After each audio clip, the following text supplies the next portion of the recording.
آج کل ہمارے یہاں ایک بہت زیادہ اشکال یہ پیدا ہوتا ہے کہ عموماً جو لوگ دین کی طرف آ رہے ہوتے ہیں، یا بہت سارے ایسے حضرات جو کہ کسی امام کو نہیں مان رہے ہوتے،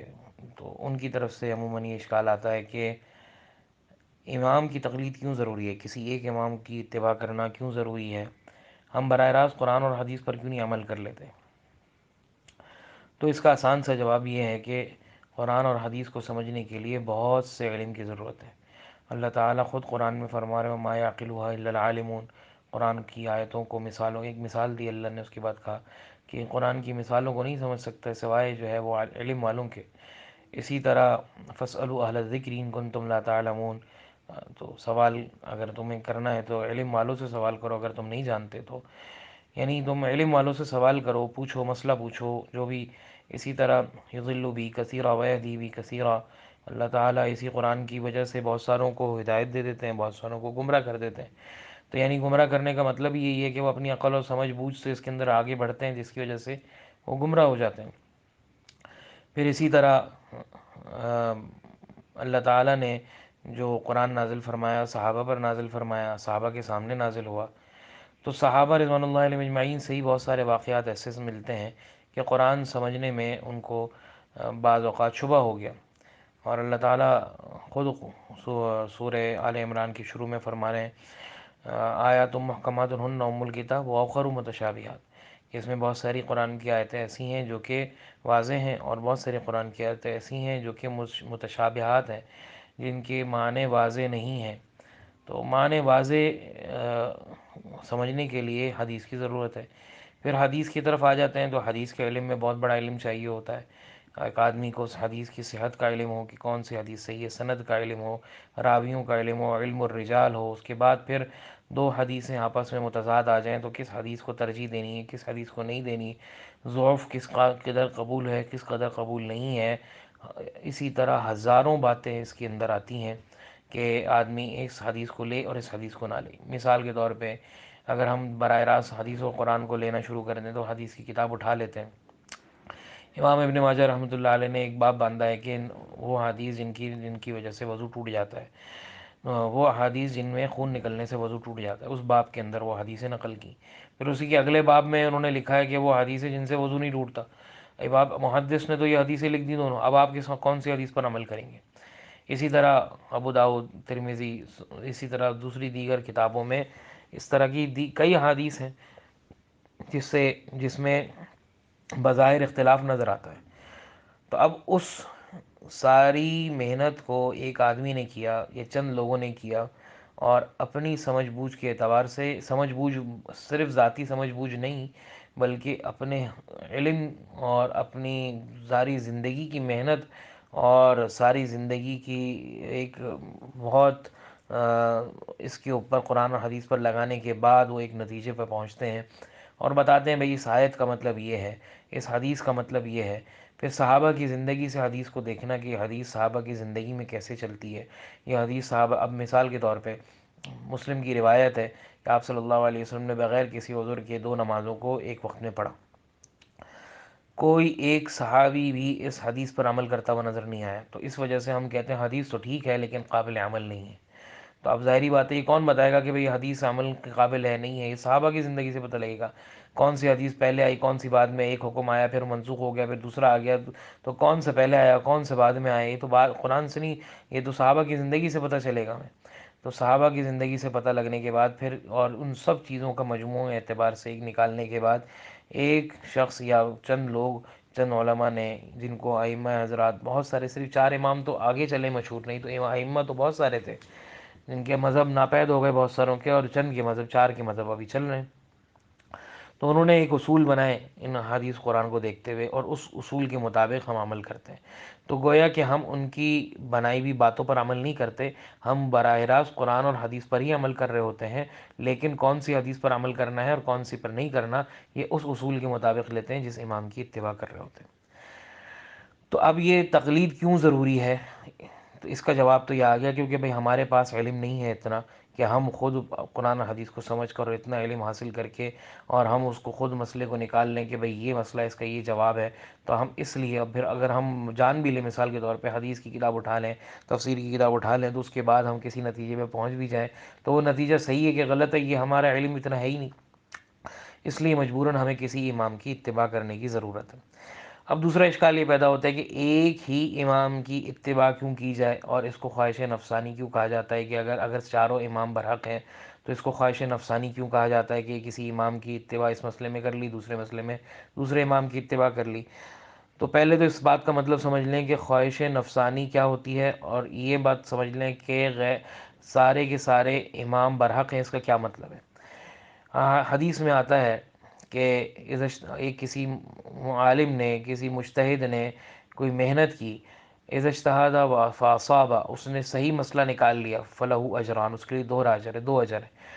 وَإِذَا اخْطَأَ، اگر اس نے غلطی کر دی، مثال کے طور پہ اگر کوئی مسئلہ نکالنے میں اس نے پوری کوشش کی، محنت کی، اس کا علم بھی ٹھیک تھا، سب کچھ، لیکن اپنی سمجھ بوجھ سے وہ کسی نتیجے پر پہنچا جو کہ درست نہیں تھا، فَلَهُ أَجْرٌ وَاحِدٌ، تب بھی اس کے لیے ایک اجر ہے۔ تو اس بنیاد پر ہم کہتے ہیں کہ تمام ائمہ برحق ہیں، اور عقیدے کا مسئلہ نہیں ہے، یہ ایک مسئلے کا اعتبار سے بات ہوتی ہے، یہاں پر عقیدے کے اعتبار سے کوئی بات نہیں ہوتی، اس لیے مسئلے کے اعتبار سے ہم کہتے ہیں، عقیدے کے اعتبار سے اور تمام چیزوں کے اعتبار سے، مجموعی اعتبار سے ہم کہتے ہیں تمام ائمہ برحق ہیں۔ لیکن جہاں مسائل آ جائے، مسائل کی بات آ جائے، فروعی مسائل آ جائیں خاص طور سے، وہاں پر یہ بات کہی جاتی ہے کہ ایک امام کے نزدیک دوسرے امام کا بتایا ہوا مسئلہ درست نہیں ہے۔ کیوں؟ اگر امام ابو حنیفہ رحمۃ اللہ علیہ، امام مالک رحمۃ اللہ علیہ کے نزدیک اگر رفع یدین کر کے نماز پڑھنا اولا نہیں ہے تو دوسرے امام کے نزدیک اولا ہے، یعنی اجر زیادہ ہے اس میں۔ امام ابو حنیفہ، امام مالک کہتے ہیں کہ نہیں بھائی، بغیر رفع یدین کر کے نماز پڑھو۔ اسی طرح امام ابو حنیفہ رحمۃ اللہ علیہ کے نزدیک خون نکلنے سے وضو ٹوٹ جاتا ہے، امام شافعی رحمۃ اللہ علیہ کے نزدیک نہیں ٹوٹتا۔ امام شافعی رحمۃ اللہ علیہ کے نزدیک عورت کے چھونے سے وضو ٹوٹ جاتا ہے، کسی عورت کو چھو لیا تو وضو ٹوٹ گیا، چاہے وہ محرم ہو، غیر محرم ہو، کوئی بھی ہو۔ امام ابو حنیفہ رحمۃ اللہ علیہ کے نزدیک نہیں ٹوٹتا۔ تو اب اگر مثال کے طور پہ آپ نماز پڑھ رہے ہیں، آپ کا خون نکل جاتا ہے، تو آپ کس کے مسئلے پر عمل کریں گے؟ اگر آپ کہتے ہیں کہ امام ابو حنیفہ رحمۃ اللہ علیہ کے مسئلے پر عمل کیا میں نے اور خون نکلنے سے نماز نہیں، وضو نہیں ٹوٹتا، تو نماز جاری رکھی۔ حرم میں نماز پڑھ رہے تھے، اتفاق سے کوئی عورت گزر گئی، وہ چھوتے پہ آپ کو گزر گئی، وہ آپ کا اب وضو ٹوٹا نہیں ٹوٹا، کیونکہ آپ نے تو امام شافعی کے مسئلے پر عمل کیا تھا اور مسلک پر، اور آپ کا تو وضو نہیں ٹوٹا تھا خون نکلنے سے۔ اب آپ یہ کہیں کہ نہیں جی، امام شافعی رحمۃ اللہ علیہ کے نزدیک عورت کے چھونے سے وضو ٹوٹ جاتا ہے، لیکن امام ابو حنیفہ کے نزدیک تو نہیں ٹوٹتا، تو ہم ابو حنیفہ رحمۃ اللہ علیہ کے مذہب پہ عمل کریں گے۔ تو یہ جیسے ہی آپ نے کہا کہ ان کے نزدیک ٹوٹتا ہے، ان کے نزدیک نہیں ٹوٹتا، تو یہ خواہش نفسانی ہو گئی۔ خواہش نفسانی کا مطلب ہوتا ہے کہ آپ آدمی اپنی مرضی سے عمل کر لے۔ تو یہاں تو آپ نے امام کی مرضی نہیں، آپ نے جب خون نکلنے سے وضو نہیں ٹوٹنا سوچا تو آپ نے امام ابو حنیفہ رحمۃ اللہ علیہ کی مرضی چھوڑ دی، اپنی مرضی آ گئی تو آپ خود ہی دوسری طرف چلے گئے۔ جب آپ کو عورت نے چھو لیا تو آپ نے جو ہے وہ امام ابو حنیفہ رحمۃ اللہ علیہ کی طرف آ گئے، تو اب آپ نے ادھر اپنی مرضی چھوڑ دی، تو پھر آپ کی نماز ہوگی یا نہیں ہوگی، اس کا فیصلہ کون کرے گا؟ تو اسی لیے ایک امام کے نزدیک مسئلہ بتایا ہوا دوسرے امام کے نزدیک وہ درست نہیں ہوتا۔ مثال کے طور پہ امام ابو حنیفہ رحمۃ اللہ علیہ کے نزدیک صرف مچھلی کھانا جائز ہے، اب کیکڑا، لابسٹر وغیرہ کھانا جائز نہیں ہے، امام مالک کے نزدیک سب کچھ کھانا جائز ہے۔ تو اب امام ابو حنیفہ رحمۃ اللہ علیہ کے نزدیک امام مالک کا بتایا ہوا مسئلہ درست نہیں ہے، تو گویا کہ آپ نے درست نہیں والے مسئلے پر عمل کر لیا۔ تو اس لیے ایک امام کی تقلید ضروری ہے، کیونکہ آپ اسی امام کی تقلید پیچھے چل رہے ہو، تو آپ کو یہ ضروری ہے کہ آپ اس کی ساری باتیں مانیں، نہیں تو پھر اپنی مرضی کر لیں۔ اپنی مرضی کرنی ہے تو امام کی اتباع کرنے کی ضرورت ہی نہیں، پھر تو تقلید ختم ہی کر دیں۔ تو اس لیے اس کو کہا جاتا ہے اپنی مرضی۔ دوسری بات یہ کہ آپ اگر یہ کہتے ہیں کہ میں دلیل پر عمل کر رہا ہوں، اس کے پاس بھی دلیل ہے، اس کے پاس بھی دلیل ہے، دونوں کے پاس دلیل ہے، تو ایک کی دلیل دوسرے کے لیے قابل قبول نہیں ہے، اس کا جواب ان کے پاس ہے، اور دوسرے کی دلیل پہلے والے کے لیے قابل قبول نہیں ہے اور اس کے پاس اس کا جواب ہے، تو اس بنیاد پر جس کی دلیل پر آپ نے عمل کیا اور پھر اس کے بعد آپ امام ابو حنیفہ کی اتباع کرتے ہیں، پھر اس کے بعد آپ نے کل سوچا کہ نہیں جی میں اس مسئلے میں امام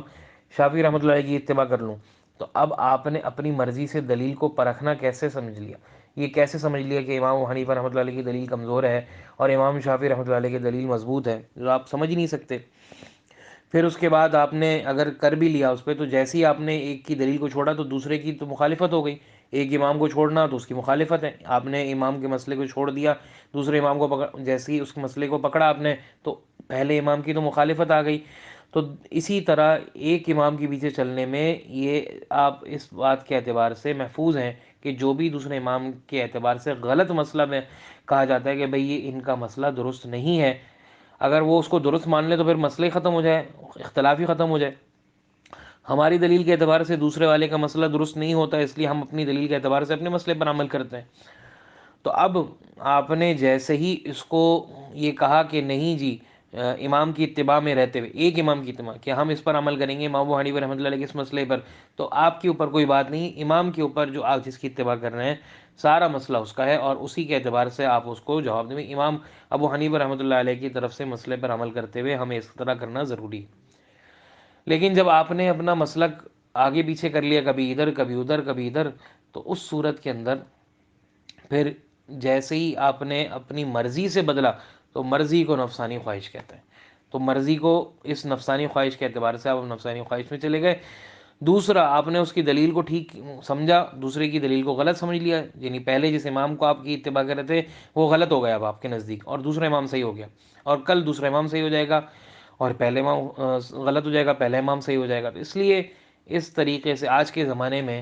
یہ ضروری ہے کہ آدمی، کیونکہ اتنا علم کسی کے پاس نہیں ہے کہ مجتہد مطلق بن جائے، تو اس لیے اس کے لیے ضروری ہے کہ وہ اپنی اپنے دین کی حفاظت کے لیے وہ کسی عالم کی کسی امام کی اتباع میں رہے اور علماء سے مسئلہ پوچھتے ہوئے چلتا رہے. اس کی دنیاوی اعتبار سے ایک عام سی مثال ہے، ایک آدمی ہے، وہ میڈیکل اس نے پڑھا، زندگی اس پہ لگائی. اب وہ گھر میں اس کے فریج خراب ہو جاتا ہے، اے سی خراب ہو جاتا ہے، لائٹ خراب ہو جاتی ہے، پنکھا خراب ہو جاتا ہے. اب وہ کہے کہ میں تو اتنا علم والا ہوں، اور میں نے تو جو ہے نا اتنا میڈیکل کا علم حاصل کیا، میں ایک جاہل ان پڑھ ٹیکنیشین کو اور ایک الیکٹریشین کو کیوں لے کر آؤں، یہ تو مجھے خود آنا چاہیے اور میں خود صحیح کروں گا.